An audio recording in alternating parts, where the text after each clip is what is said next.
Saturn, जिसे हम सभी द क्वीन ऑफ प्लैनेट्स के नाम से भी जानते हैं, ये हमारे सोलर सिस्टम का एक ऐसा ग्रह है जो अपनी खूबसूरत रिंग्स की वजह से हमेशा वैज्ञानिकों और खोजकर्ताओं का पहला पसंद रहा है। इसके शानदार रिंग्स और बहुत सारे मून्स ने इसे jewel of the solar system का खिताब दिलाया है। पर यहाँ सवाल ये आता है कि हमारे सौर मंडल में इतने सारे ग्रहों में बस सैटर्न के पास ये रिंग्स क्यों हैं? उसे ये रिंग्स आखिर मिले कहां से? और क्या ये रिंग्स वास्तव में एक रिंग जैसे हैं या फिर ये बस एक छलावा है? जानेंगे आज के इस वीडियो मिस्ट्री ऑफ सैटर्न में। पर इससे पहले कि हम ये वीडियो स्टार्ट करें, आप सभी से मेरा अनुरोध है कि आप मेरे चैनल को सब्सक्राइब करके बेल आइकन दबाना मत भूलिएगा। चलिए अब सैटर्न के रहस्यों से पर्दा उठाते हैं। तो तैयार हैं आप सैटर्न की यात्रा करने के लिए?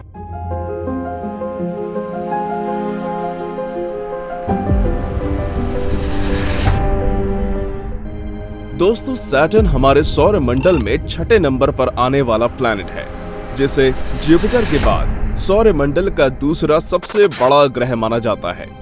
दरअसल इसका डायमीटर 1,16,464 किलोमीटर है और इसका पूरा एटमॉस्फेयर 75% हाइड्रोजन और 25% हीलियम गैस से बना हुआ है, और इसलिए इसके पास हमारी धरती की तरह कोई ठोस सतह नहीं है। ये बस एक बड़ा सा गैस का गोला है। Discovery of Saturn. अंग्रेजी में सैटर्न प्लैनेट का नाम Roman God of agriculture and wealth के नाम पर रखा गया था। वहीं हिंदी में इसका नाम शनि ग्रह हिंदू देवता शनि देव के नाम पर रखा गया था। इतिहास की माने तो यह ग्रह प्राचीन सभ्यता जैसे बेबीलोनियंस, ग्रीक्स, इजिप्शियंस और इंडियन सबकॉन्टिनेंट के द्वारा ही खोज लिया गया था। पर ऑफिशियली इसे इटालियन एस्ट्रोनॉमर गैलीलियो गैलीली ने 17th सेंचुरी में अपने द्वारा आविष्कार किए गए नए टेलीस्कोप से ढूंढा था। और इतना ही नहीं, इन्होंने इस टेलीस्कोप से सैटर्न के चारों मौजूद रिंग्स के बारे में भी पता लगाया था। Atmosphere of Saturn. दोस्तों, सैटर्न का एटमॉस्फेयर बस दो ही गैस, हाइड्रोजन और हीलियम से मिलकर बना हुआ है। यही वजह भी है कि इसे एक गैस जायंट भी कहा जाता है। अब चूंकि इस प्लैनेट पर धरती की अपेक्षा हाइड्रोजन और हीलियम काफी ज्यादा है, इसलिए इस प्लैनेट का एटमॉस्फेयर हमारी धरती से ज्यादा घना भी है। और यही कारण है कि इस प्लैनेट पर अक्सर बड़े बड़े तूफान आते रहते हैं। वैसे अगर आपके मन में कहीं यह ख्याल आ रहा है कि शायद हम कभी भविष्य में इस प्लैनेट पर रहने जा सकें, तो मेरे दोस्त, ऐसा कभी भी होने नहीं जा रहा है। एक पल के लिए हम मार्स, वीनस और सैटर्न के मून टाइटन पर रह लें, लेकिन सैटर्न पर मानव जाति का बस पाना बिल्कुल भी संभव नहीं है, क्योंकि यहाँ धरती के जैसा ठोस सतह नहीं है। वैज्ञानिक मानते हैं कि सैटर्न का बस कोर ही पत्थर का बना हो सकता है, बाकी इसके ऊपर सैटर्न बस गैस का एक बड़ा सा गोला है। Beautiful rings of Saturn. अब इस बात में कोई दो राय नहीं है कि सैटर्न हमारे इस पूरे सौर मंडल का एक सबसे अनोखा ग्रह है। ऐसा इसलिए क्योंकि इसके पास रिंग्स हैं जो कि तकरीबन 2,82,000 किलोमीटर तक फैले हुए हैं। पर क्या आपके मन में भी इस रिंग को लेकर कोई सवाल पैदा हुआ? ये रिंग्स बने किस चीज के हैं और ये बने कैसे थे?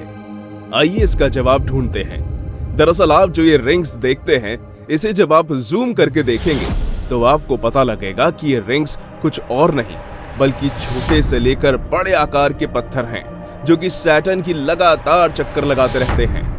अब चूंकि इनकी मात्रा इतनी ज्यादा है कि दूर से ऐसा प्रतीत होता है मानो इसके चारों ओर रिंग्स लगे हुए हों। यानी कि सैटर्न के खूबसूरत रिंग्स और कुछ नहीं बल्कि छोटे मोटे पत्थर हैं जो सैटर्न के ऑर्बिट में चक्कर लगाते रहते हैं। अब दूसरा सवाल, ये आए कहां से? तो दोस्तों, इस बात पर तो अभी भी काफी रिसर्च चल रही है। हालांकि एक थ्योरी की माने तो ये जो टुकड़े हैं वो सैटर्न के मून्स के हैं, या फिर कोई कॉमेट सैटर्न के काफी करीब से गुजरने के कारण वो सैटर्न के ग्रेविटेशनल फोर्स की वजह से यही टुकड़ों में तब्दील हो गया होगा। पर जैसा कि मैंने कहा, ये बस एक थ्योरी है। इसके पीछे का असल सच बाहर आना अभी भी बाकी है। Moons of Saturn. अब हमारी पृथ्वी के पास तो इकलौता मून है, लेकिन मून्स के मामले में सैटर्न पूरे सोलर सिस्टम में सबसे आगे है। वर्तमान डेटा की माने तो सैटर्न के पास अभी तकरीबन 80 छोटे बड़े मून्स हैं, जिनमें सबसे बड़ा मून टाइटन है, जो कि खुद प्लैनेट मर्करी और प्लूटो से भी साइज में काफी बड़ा है। वैसे आपको जान के आश्चर्य होगा, परंतु टाइटन्स के पास अपना वायुमंडल भी है और इस पर नदियां और तालाब भी मौजूद हैं, जो कि इस बात की तरफ इशारा करता है कि शायद टाइटन हम ह्यूमंस के लिए फ्यूचर में एक बेटर ऑप्शन बनने वाला है। यानी हो सकता है कि आगे चलकर मानव जाति वहां जाके बसे।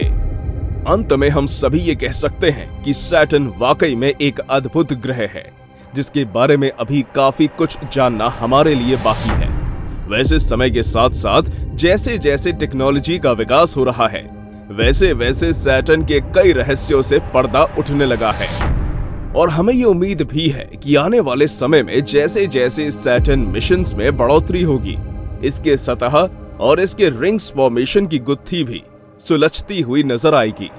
पर तब तक के लिए आप हमें कमेंट सेक्शन में लिखकर बता सकते हैं कि आखिर इन रिंग्स का निर्माण कैसे हुआ होगा। तो आज की इस वीडियो में बस इतना ही। बाकी अगर आपको वीडियो अच्छी लगी हो तो इसे लाइक और चैनल को सब्सक्राइब करना मत भूलिएगा। मिलते हैं इस सीरीज के अगले वीडियो में एक और नए प्लैनेट के साथ। तब तक के लिए हंसते रहिए, मुस्कुराते रहिए और मेरे साथ देखते रहिए KS ज्ञान चैनल।